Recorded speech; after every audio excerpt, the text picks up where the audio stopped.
Kemudian masalah pendekatan, sebetulnya banyak yang mau sampaikan masalah wajib itu, masalah wajib. Tapi ini karena waktunya sudah mepet, sehingga konsentrasi saya juga jadi hilang. Nah. Baik, terus masalah tadi Cak Nun mencoba memberikan kesadaran yang luar biasa kepada kita, dan ini bisa kita pakai dalam semua dimensi. Saya kira kata-kata Cak Nun, Indonesia bagian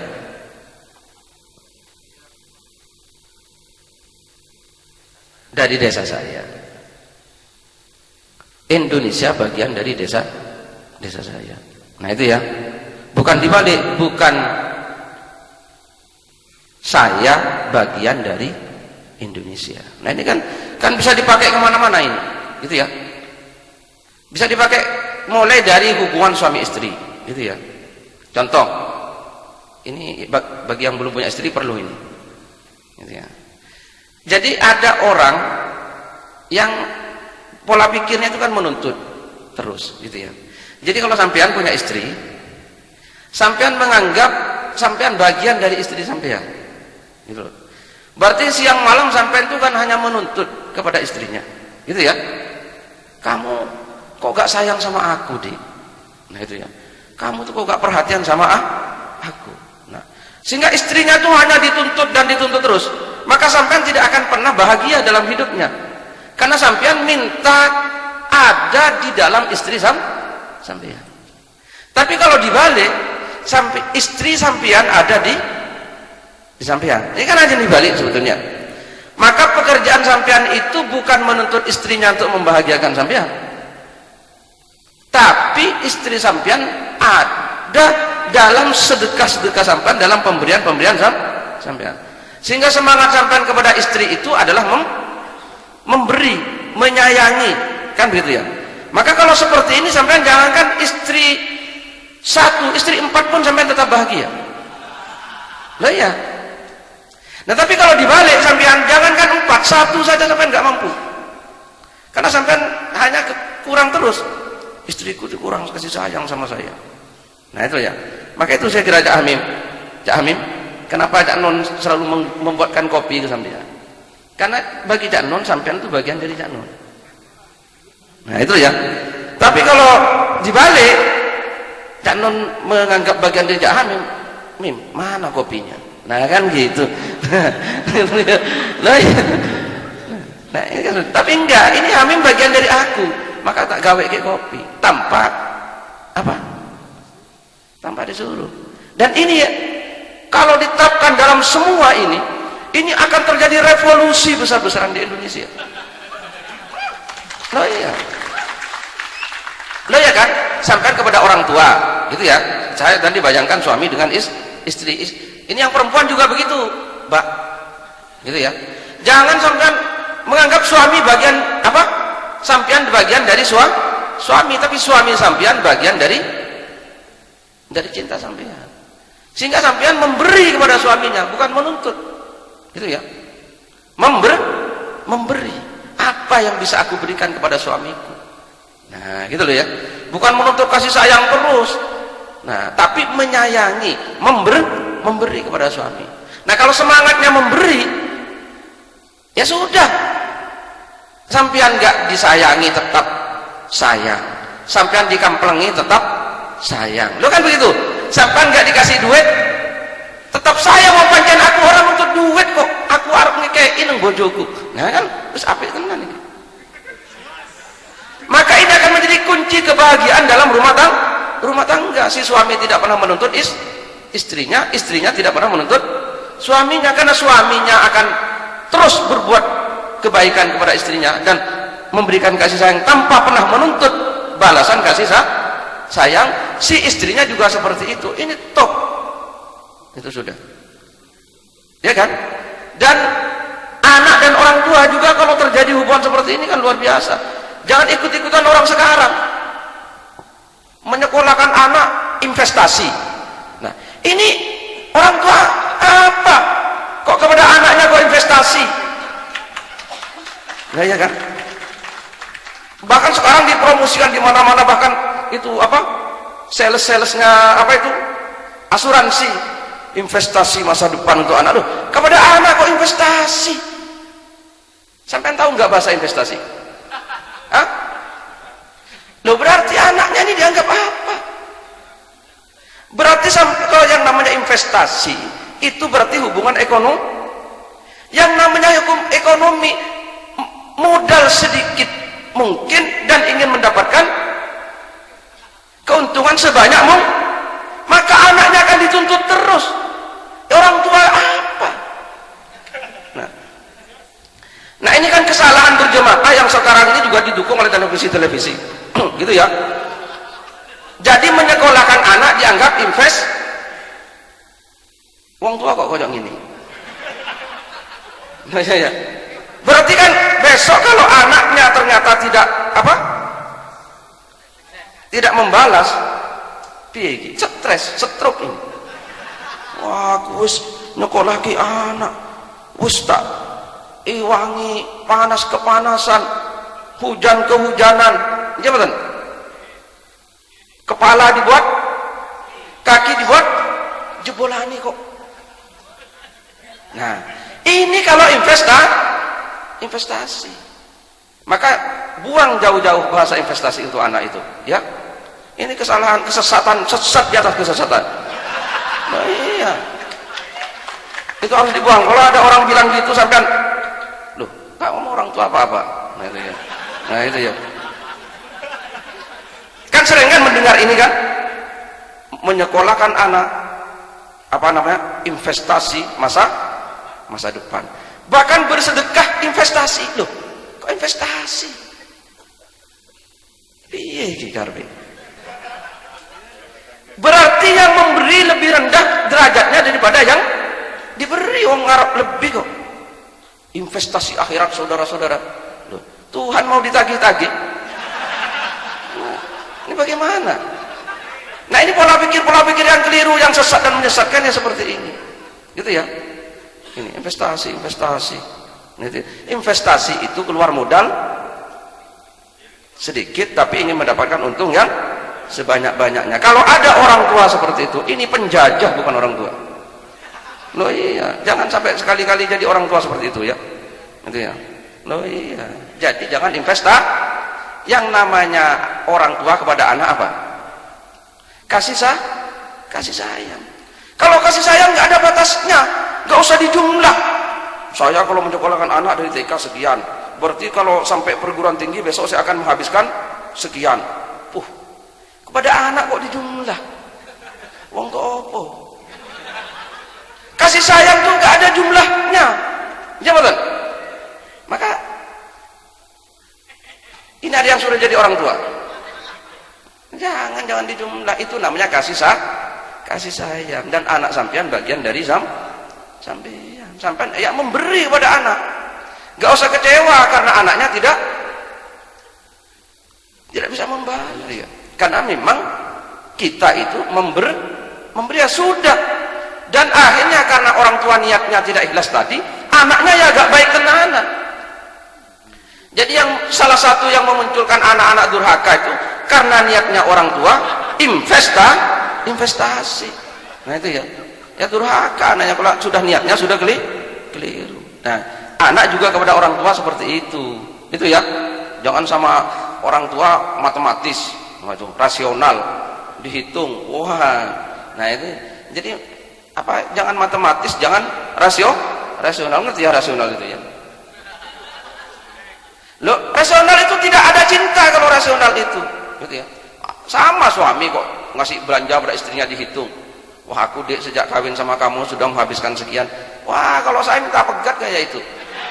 Nah, ya, ini saya berhubungan dengan suami apa sama saya, Pak? Nah, itu ya. Ini tolong ya.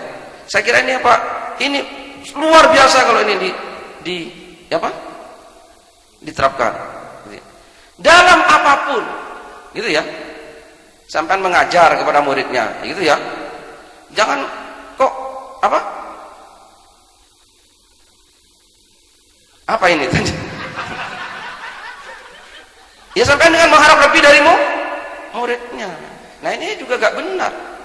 Aku mengajar sampai jam sekian, bayarannya segini. Nah Jangan pernah seperti itu. Sampean itu harus menjadikan murid sampean bagian dari sampean, bukan sampean bagian dari murid, sehingga kalau tidak dihormati oleh muridnya nesu. Nah itu ya. Nggak apa-apa, nggak usah ingin dipanggil Pak Guru, nggak usah apa-apa. Saya ini nggak pernah ingin dipanggil Kiai. Loh iya. Loh betul. Gus juga tidak. Nah itu ya. Saya itu bersedekah ilmu itu bukan kok menuntut macam-macam. Loh iya. Loh, saya itu 24 jam ngajar santri itu memangnya pernah ada jam 1 jam sih? Nggak ada, nggak pernah. Loh iya. Lu nggak pernah sama sekali, nggak ada kontrak sama sekali itu, nggak ada kontrak sama sekali. Pokoknya yang ngajar. Nah itu loh ya. Maka saya juga merdeka untuk pergi kemana-mana, wong saya nggak ada kontrak. Loh iya. Nah santri-santri saya nggak usah menuntut saya untuk ngajar terus, wong saya nggak ada kontrak. Nah itu ya. Ya saya mau pergi kemana ya sakarep saya ya, kalau mau belajar tunggu di rumah kan, tinggal begitu. Oke? Nah, orang sedekah kok dipaksa. Nah ini begitu, ini dipakailah. Jadi sampean jadi apakah silahkan, gitu ya. Tidak ada larangan. Sampean mau jadi DPR, jadilah. Tapi niat jangan investasi. Jadi bupati, jadi presiden, silahkan, gitu ya. Itu kan betul ya. Yang jadi orang besar itu, nah ini loh ya, bukan dari kedudukannya, gitu ya. Bukan dari kedudukannya, meskipun presiden, gitu ya. Kalau yang dipikirkan itu adalah dirinya dan keluarganya, berarti dia orang kecil. Karena dengan menjadi presiden, dia ingin kesuksesan dirinya dan keluarganya. Berarti kan urusan cilik, ya kan? Ngapain diewang-ewang jadi presiden? Lek mau ngurus weteng dewi karo ngisore weteng. Nah iya. Lah kan begitu. Mbok jadi DPR, jadi menteri, jadi bupati, jadi gubernur apapun, kalau kepentingan dirimu, gitu ya, dan keluargamu saja, ya kamu berarti orang kecil, karena Anda berada dalam lingkaran kecil. Tapi meskipun itu gak jadi apa-apa, yang penting jadi wong, yang penting gitu ya. Tapi sampean komitmennya besar, nah gitu ya, komitmen kepada Islam, wah, komitmen kepada negara, memberi kepada negara, nah itu ya, wah, memberi kepada Islam, sampean orang besar. Nah, gitu loh ya. Jadi maka di situ saya kira, gitu ya. Ini sangat penting. Jadi nggak apa-apa mau jadi apa-apa saja sampean, gitu ya. Jadilah menteri kalau memang memenuhi syarat, gitu ya. Jadilah DPR, jadilah apa. Tapi jangan meminta. Anda niatnya memberi. Nah, ini korupsi ini kan gara-gara ingin meminta, sehingga segala sesuatu dilakukan, gitu ya. Saya itu ada teman saya itu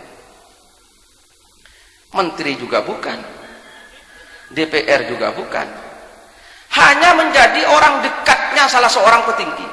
Wah, gayanya, gitu ya. Sekarang pergi ke sana, ya karena ngancani si petingginya ini. Nah, ya menteri bukan, ya apa ya, hanya menghabiskan uang negara ke sana kemari, gitu ya. Loh ya kan? Ya kalau si orang besarnya itu pergi ke sana ikut, kan berarti tiketnya sama dia. Tidur di hotel, ya ikut tidur di hotel. Apa? Nah itu ya.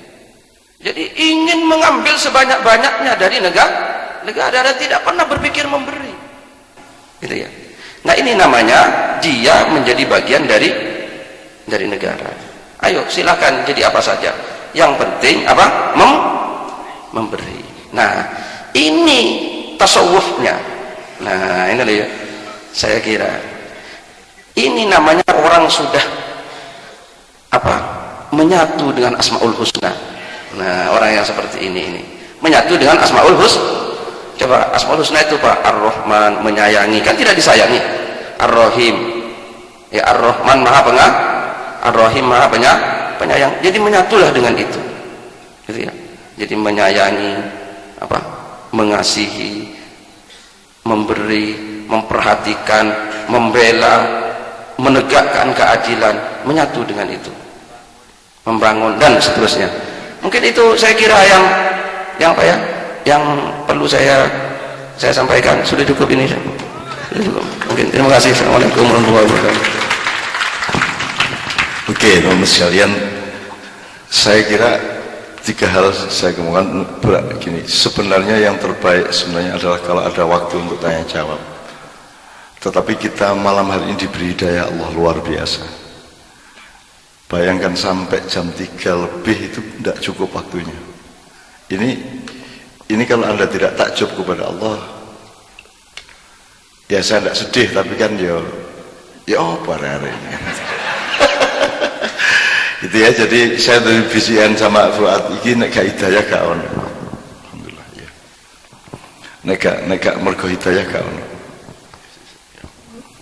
Oke, bismillah. Jadi gini Mas Dudung, kalau nggak salah seharusnya nanti bulan depan itu langsung dimulai oleh tanya jawab. Boleh tentang ini, boleh tentang yang lainnya. Jadi pertama nanti langsung sampean datang sudah punya pertanyaan-pertanyaan. Syukur tertulis supaya tidak lupa dikumpulkan. Nanti separuh waktu baru yang di sini menjawab dan mengemukakan hal-hal yang akan menjadi tema yang akan datang. Jadi supaya hak interaktifnya ini terpenuhi. Jadi saya mohon maaf malam ini tidak mungkin tanya jawab karena waktunya terus sudah mepet. Nomor 2, saya kira yang diungkapkan Pak Muzamil tadi itu mungkin kita mohonkan Cak Fuad untuk mempertegas dan mengaplikasi supaya kita lebih filing, supaya loading betul di dalam pikiran kita. Ada kalimat Allah yang sangat saklek yang tidak usah tafsir, yaitu wala tamnun tastakthir. Jangan memberi dengan harapan akan mendapatkan lebih banyak. Itu sudah sangat jelas. Dan ini dilanggar habis-habisan. Dilanggar habis-habisan. Gitu.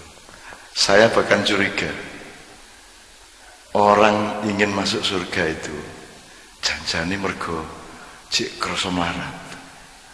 Dadi mlebu swarga kira-kira mesti omahe luwih apik, duwe mobil sing gak kelakon di dunia.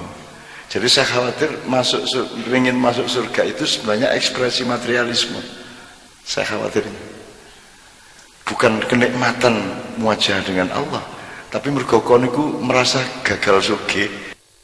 Sing ono mlebu swarga mesti sugih nek kono kan itu. Nah, itu kan mengecewakan. Makanya saya dimarahi orang kok bilang surga tidak penting, bukan tidak penting. Tidak efektif Anda mencari surga itu. Yang efektif itu Anda mencari Allah. Ya, diridhoi wis mesti oleh swarga nih. Kan gitu. Kan gitu. Nah, jadi mohon difahami, saya ini bukan mau bolak-balik asal saja, tapi saya mengajak Anda untuk memasuki cara berpikir gitu ya, termasuk yang bagian dari saya atau Indonesia bagian dari saya atau saya bagian dari itu. Secara teritorial, secara hukum kita bagian dari Indonesia, tetapi secara moral Indonesia bagian dari kita. Jadi orang hidup itu kan harus punya perspektif. Misalnya manusia dan alam. Kalau pengertian materialisme, kita bagian dari alam karena kita kecil, alam besar. Teritorial, kosmologis itu kita bagian. Tapi kalau dilihat fungsinya kita ini makrokosmos, kita bukan mikrokosmos. Alam itu mikrokosmos karena kita lebih besar dari alam, karena Allah menyuruh kita untuk mengelolanya, kan begitu. Jadi ini soal cara berpikir. Kalau ini tidak runtut dalam pikiran Anda nanti keliru-keliru juga keputusannya gitu. Oke, terakhir sekali betul-betul saya mohon maaf kita harus mengakhiri dan kita saling berjanji bulan depan akan langsung tanya jawab dulu barang 2 jam atau lebih juga tidak apa-apa. Bahkan kalau perlu seluruh padang bulan besok tanya jawab dok ya apik juga, tidak ada masalah. Pokoknya padang bulan ini gampang-gampang, maknya itu gampang-gampang karena tidak perlu ada ikatan apapun, karena Anda kesini sudah dalam rangka mengikat diri Anda masing-masing di dalam kebaikan dan kemuliaan. Saya tahu tidak ada seorang pun yang berniat jahat di sini. Mungkin ada satu dua yang kesini ada sedikit terbersit niat jahat, tapi tutup gini eman dewi, eman gak wis ayo enak-enak bareng-bareng aja, api-api bareng-bareng gitu. Itu sebabnya di Maknya tidak ada security, tidak ada penjaga keamanan, karena orang yang kesini eman pada kenikmatan. Dia tidak ingin melukai kemesraan cinta yang kita alami bersama-sama. Dan saya kira di dalam pengajian-pengajian hanya di sini, bukan karena hebat, hanya di sini cinta mendapatkan perhatian dan cinta diilmui sedemikian rupa sehingga sangat jelas. Bahkan di apa? Oke, sampai Pak Muzamil menjelaskan suami istri ya opo, bapak anak ya opo sampai turute gitu. Oke teman-teman sekalian, saya mohon Cak Fuad memberi doa, memimpin doa terakhir dan pesan-pesan terakhir. Setelah itu kita pamit satu sama lain dan mohon tidak bersalaman karena kami harus segera ke Surabaya.